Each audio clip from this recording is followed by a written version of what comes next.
أعوذ بالله من الشيطان الرجيم بسم الله الرحمن الرحيم يا أيها الذين آمنوا خذوا حذركم فانفروا ثبات أو انفروا جميعا وإن منكم لمن ليبطئن فإن أصابتكم مصيبة قال قد أنعم الله علي إذ لم أكن معهم شهيدا ولئن أصابكم فضل من الله ليقولن كأن لم تكن بينكم وبينه مودة يا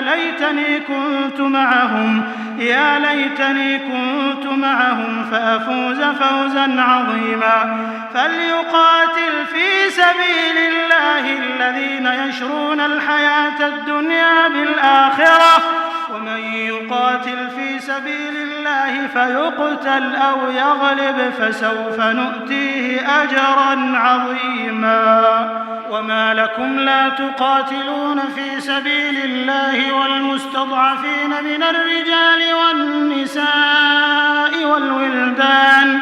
والولدان الذين يقولون ربنا أخرجنا من هذه القرية الظالم أهلها واجعل لنا من لدنك وليا واجعل لنا من لدنك نصيرا الذين آمنوا يقاتلون في سبيل الله والذين كفروا يقاتلون في سبيل الطاغوت فقاتلوا أولياء الشيطان إن كيد الشيطان كان ضعيفا ألم تر إلى الذين قيل لهم كفوا أيديكم وأقيموا الصلاة وآتوا الزكاة فلما كتب عليهم القتال إذا فريق منهم يخشون الناس كخشية الله أو أشد خشية وقالوا ربنا لم كتبت علينا القتال لولا أخرتنا إلى